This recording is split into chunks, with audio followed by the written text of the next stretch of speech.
ကဘာပေါ်က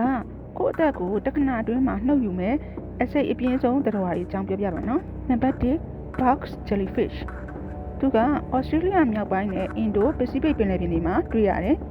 ကမ္ဘာအစိတ်ပြင်းဆုံးသတ္တဝါဖြစ်ပြီးသူ့အစိတ်ကနှလုံးကိုမိနစ်ပိုင်းအတွင်းရက်တန့်စေနိုင်ပြီးတခါထိမယုံတဲ့လူအယောက်60ထိသေစေနိုင်ပါတယ်နံပါတ်2 inland typhoon သူကဩစတြေးလျအလယ်ပိုင်းကုန်းတွင်းပိုင်းဒေသတွေမှာတွေ့ရပြီးတော့ငွေလောကမှာအစိတ်အပြင်းဆုံးတစ်ခါကရင်ထွက်တဲ့အစိတ်ကလူကြီး100ကိုသေစေနိုင်လောက်အောင်ပြင်းထန်ပါတယ်နံပါတ်3 blue ringed octopus ပစိဖိတ်နဲ့အိန္ဒိယသမုဒ္ဒရာရှိနနာကျောက်တန်းများမှာတွေ့ရပြီးတော့သူ့အရွယ်အစားလက်သီးစုပ်လောက်ပဲရှိပေမဲ့အစိတ်ကကဘာပေါ်ကအစိတ်အပြင်းဆုံးဓာတုပစ္စည်းဖြစ်တဲ့ဆာယာနိုက်ထက်အဆ1000ကျော်ပြင်းပါတယ်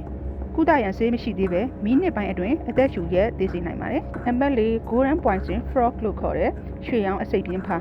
ကိုလံဘီယာနိုင်ငံတောင်အမေရိကရဲ့မိုးတစ်တော်တွေမှာတွေ့ရပြီးအရေပြားမှာရှိတဲ့အစိတ်ကလူ20ကိုသေစေနိုင်ပါတယ်။ကင်မီယုံနဲ့တင်အသက်အန္တရာယ်ရှိတဲ့အတွက်ကမ္ဘာအစိတ်ပြင်းဆုံးသတ္တဝါလို့ဆိုကြပါတယ်။နံပါတ်5 Coal snail ကတော့ပုံခရုသူ့ကိုဩစတြေးလျအင်ဒိုနီးရှားကမ်းခြေများမှာတွေ့ရပြီးသူ့ရဲ့အစိတ်မိရင်ဆက်လက်တလိတောက်ယုံအချိန်တွင်းမှာပဲအသက်သေဆုံးနိုင်ပါတယ်။နံပါတ်6 Stonefish ကြောက်တုံးက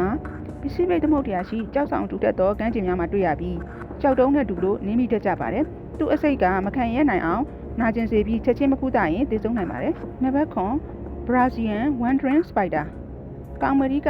အထူးသဖြင့်ဘရာဇီးတောနက်များနဲ့ငပြောဆိုင်ခင်းများမှာတွေ့ရပြီးတော့ကမ္ဘာအစိတ်အပြင်းဆုံးပင်ကူဖြစ်ပြီးညဘက်မှာရှောက်သွားပြီးအစာရှာတတ်လို့လူတွေနဲ့ထိတွေ့မိဖို့အခွင့်အလမ်းပိုများပါတယ်။သူ့ရဲ့အစိတ်မိရင်အာယုံကြောစနစ်တွေပျက်စီးပြီးအသက်ရှူရပ်သွားနိုင်ပါတယ်။နံပါတ်10 King cobra လို့ခေါ်တဲ့တောကြီးမွေဟောင်း